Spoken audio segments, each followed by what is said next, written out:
Hello everyone, I welcome you all to Guru Mantra classes. आज हम chapter number 6 देखने वाले हैं क्लास 7th एनसीईआरटी बुक से।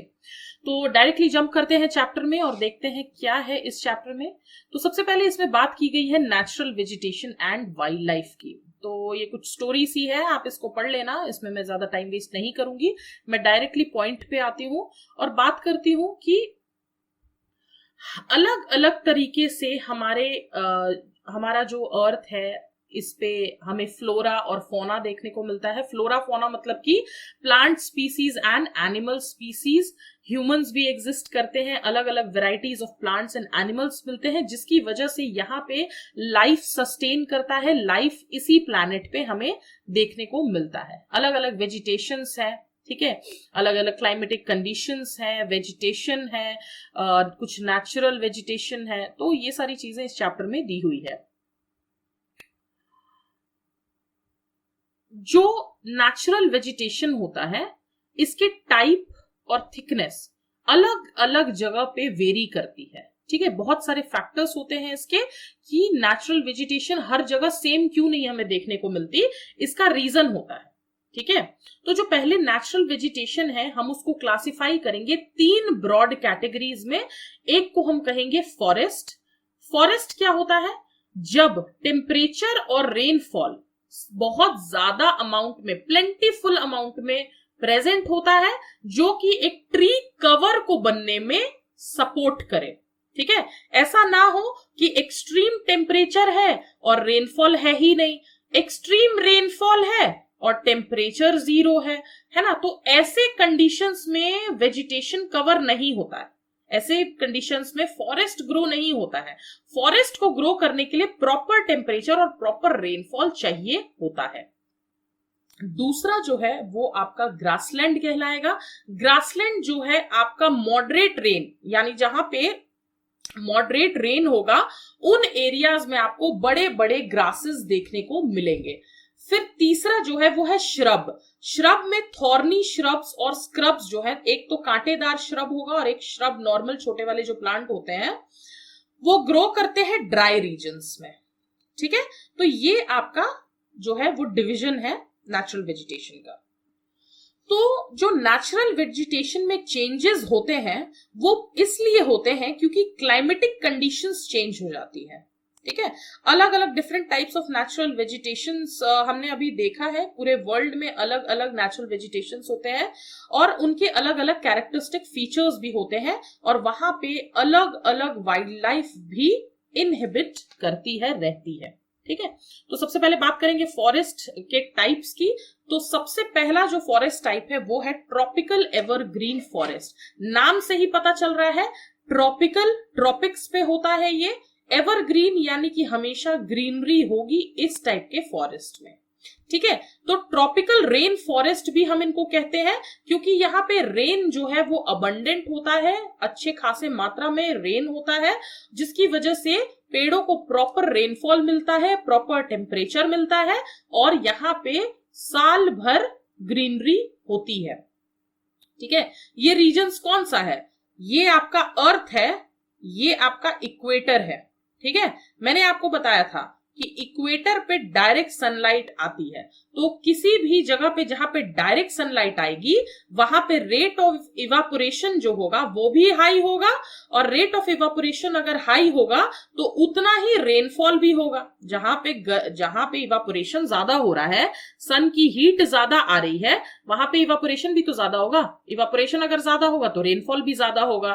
तो सोचो ना कि टेम्परेचर भी प्रॉपर मिल रहा है और प्रेसिपिटेशन भी प्रॉपर हो रहा है, तो क्या इन रीजन्स पे आपको एवरग्रीन फॉरेस्ट देखने को मिलेगा? जी हाँ।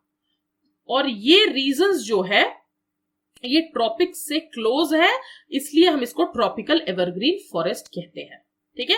ये रीजन्स जो होते हैं वो हॉट होते हैं, हेवी रेनफॉल भी यहाँ पे होती है पूरे साल, और कोई पर्टिकुलर ड्राई सीजन होता ही नहीं है। कोई पर्टिकुलर ड्राई सीजन क्यों नहीं होता है?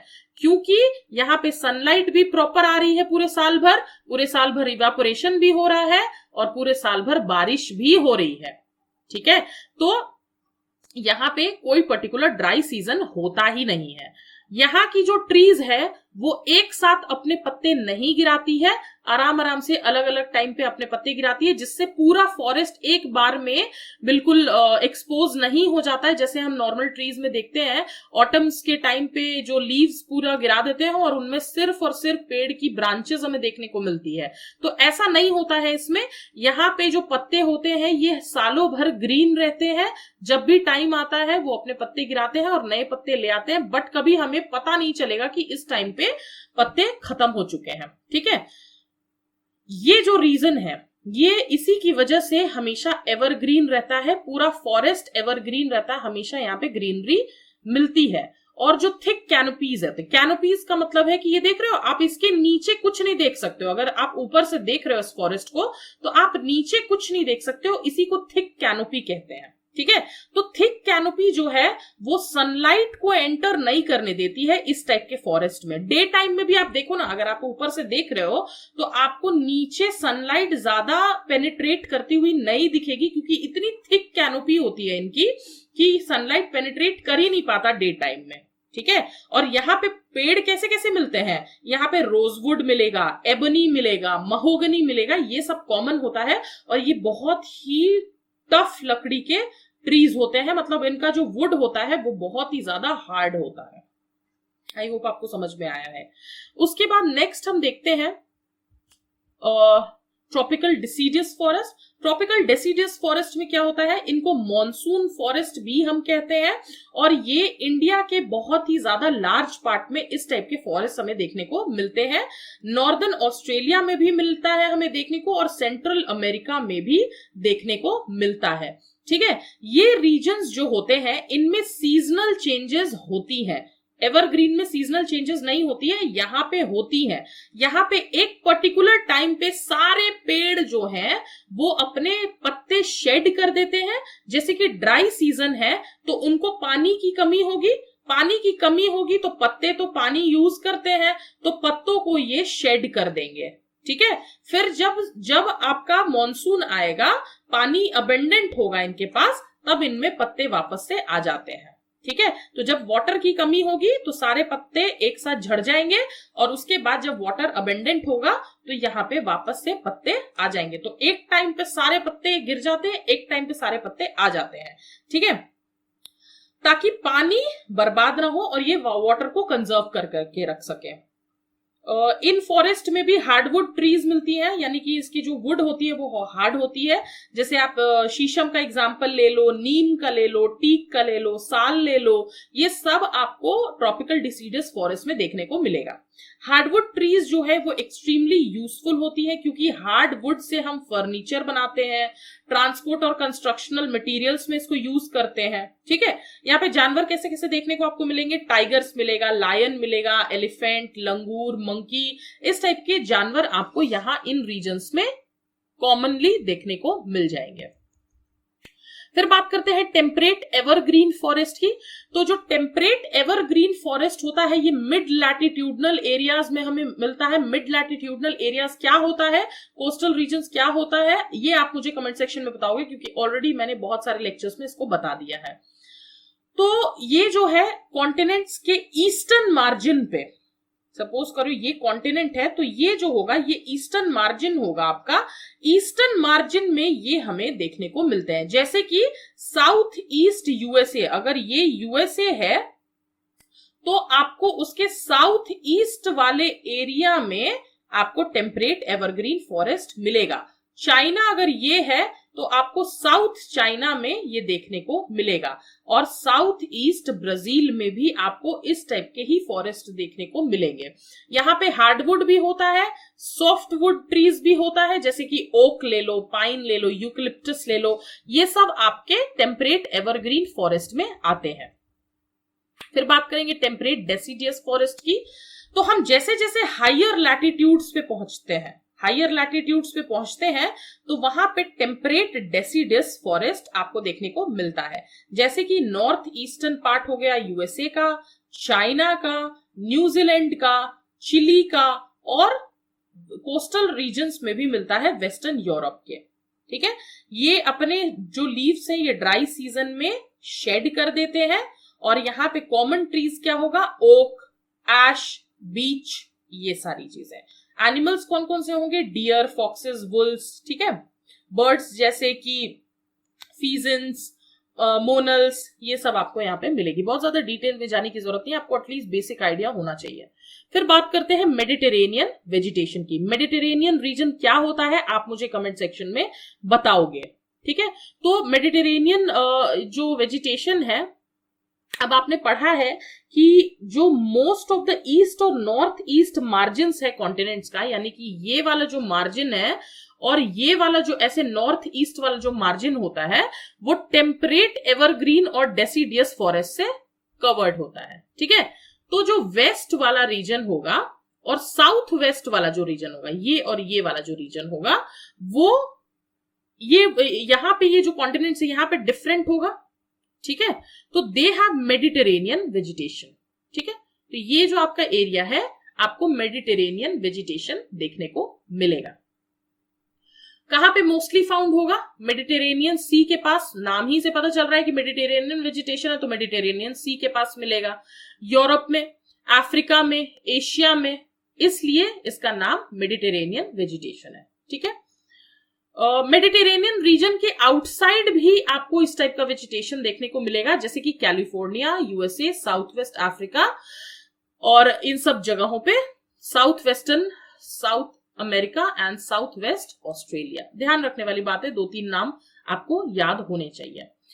ये जो रीजन्स है यहाँ पे हॉट ड्राई समर्स होती है, हॉट भी है, ड्राई भी है, और यहाँ पे माइल्ड रेनी विंटर्स होते हैं, ठीक है। कम रेनफॉल होती है और आपका ड्राई और हॉट समर होगा, और आपको यहाँ पे माइल्ड रेनी विंटर्स देखने को मिलेंगे, मतलब बारिश होती है विंटर्स के टाइम पे।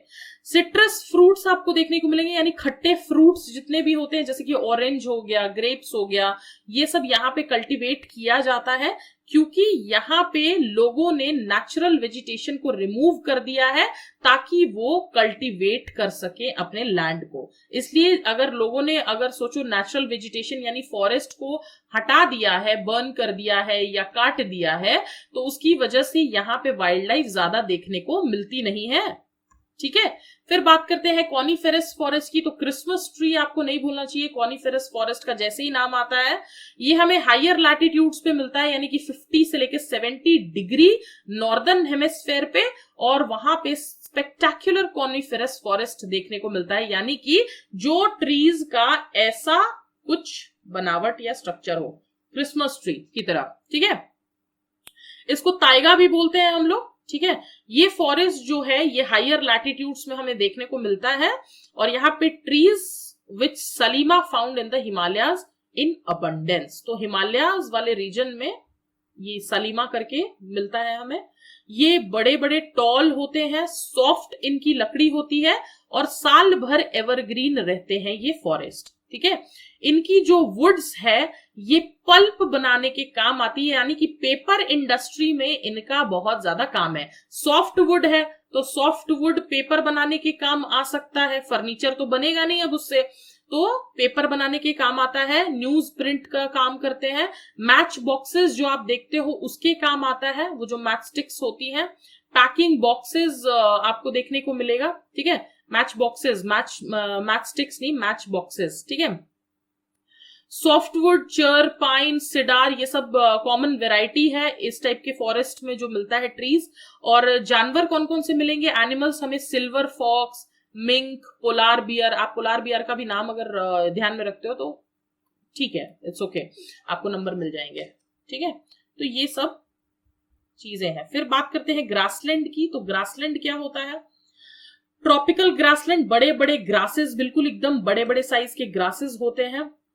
ये आपको इक्वेटर के आइदर साइड में, यानी कि ऊपर इक्वेटर से और थोड़ा सा इक्वेटर से नीचे आपको ये ट्रॉपिकल ग्रासलैंड वाला एरिया मिल जाएगा, और ये ट्रॉपिक्स तक आपको मिलता है, यानी ट्रॉपिक्स ऑफ कैंसर और ट्रॉपिक्स ऑफ कैप्रिकॉर्न के बीच में जो एरिया है वहां तक आपको ये ग्रासलैंड देखने को मिलता है। ये उन एरियाज में इस टाइप के वेजिटेशन होते हैं जहां पे रेनफॉल जो है वो मॉडरेट से लो रहे, हाई रेनफॉल नहीं, हाई रेनफॉल से एवरग्रीन फॉरेस्ट मिलेगा, लेकिन जिन एरियाज में थोड़ा या कम रेनफॉल होता है वहां पे ग्रासलैंड्स देखने को मिलते हैं। ग्रासेस बहुत ज्यादा टॉल होती हैं और 3 से 4 मीटर तक इनकी हाइट होती है। आप सोच के देखो, 3 से 4 मीटर की ग्रास होती है, ठीक है। तो इसका सबसे बढ़िया एग्जाम्पल जो है वो है सवाना के ग्रासलैंड्स, जो कि अफ्रीका में हमें देखने को मिलते हैं। और यहाँ पे एनिमल्स जैसे कि elephant, zebra, giraffe, deer, leopards, ये सब आपको देखने को मिलते हैं। आगे बढ़ते हैं, फिर देखते हैं हम टेम्परेट ग्रासलैंड। तो टेम्परेट रीजन्स में आपको मिलेगा, यानी कि मिड लैटिट्यूड एरियाज पे आपको मिलेगा, और कॉन्टिनेंट्स के थोड़े अंदर इंटीरियर पार्ट में आपको मिलेगा, ठीक है। ग्रास जो यहाँ पे होगी ये शॉर्ट होगी, छोटी होगी, 3 से 4 मीटर तो नहीं, लेकिन हाँ उनसे आधा साइज का तो होता ही है, ठीक है, हाफ साइज के तो होते ही हैं। और यहाँ पे ग्रास जो है वो शॉर्ट होती है, ज्यादा न्यूट्रिशियस होती है। और यहाँ पे जो एनिमल्स मिलते हैं, वाइल्ड बफेलोज, बाइसन्स, एंटीलोप्स, ये सब कॉमन देखने को मिलते हैं। फिर थॉर्नी बुशेस, यानी कि कांटेदार झाड़ियां, बिल्कुल भी, ठीक है। तो ये डेजर्ट जैसी कंडीशंस में आपको कांटे जहां पे भी आपको दिखे ना, वो समझो डेजर्ट का प्लांट है, ठीक है। तो कांटे इसलिए होते हैं ताकि वाटर ज्यादा यूज ना करे ऐसे प्लांट्स, और पानी बचा करके रख सके, ठीक है, क्योंकि पानी की कमी होती है डेजर्ट जैसे कंडीशंस में। तो इसलिए थॉर्न जैसे बुशेस या फिर प्लांट्स उगते हैं वहां पे। कैक्टस आपका एक बहुत ही बढ़िया एग्जाम्पल है। तो जो ट्रॉपिकल डेजर्ट्स है वो आपको वेस्टर्न मार्जिन में कॉन्टिनेंट्स के देखने को मिलता है। तो अगर ये कॉन्टिनेंट है तो आपको इसके वेस्टर्न मार्जिन में थॉर्नी बुशेस देखने को मिलेंगी, ठीक है। वेजिटेशन जो है यहाँ पे स्कार्स होगा, यानी कि यहाँ पे बहुत ज्यादा आपको पेड़ पौधे देखने को ज्यादा नहीं मिलेंगे, क्योंकि यहाँ पे रेनफॉल बहुत ही कम या फिर नहीं होता है, और उतना ही हाई अमाउंट में टेम्परेचर होता है। मतलब सन की हीट बहुत ही ज्यादा होती है, जिसकी वजह से यहाँ पे कोई भी प्लांट सस्टेन नहीं कर सकता है। डेजर्ट रीजन्स आपको वर्ल्ड मैप पे लोकेट करना है, और आपको ग्रेट डेजर्ट ऑफ इंडिया का नाम कमेंट सेक्शन में मुझे बताना है। और आपको यह भी बताना है कि किस टाइप के एनिमल्स हमें डेजर्ट जैसे एरियाज में देखने को मिलते हैं, ठीक है। तो अगर आप पोलर रीजन पे पहुंच जाओ तो आपको एक्सट्रीमली कोल्ड रीजन्स मिलेगा। कोल्ड रीजन एक्सट्रीमली है, बर्फ जमा हुआ है, तो वहां पे क्या प्लांट ग्रो कर सकता है? नहीं कर सकता है। एक्सट्रीम टेम्परेचर हाई है, डेजर्ट जैसे कंडीशंस, तो वहां पे भी आपको प्लांट्स देखने को नहीं मिलते हैं।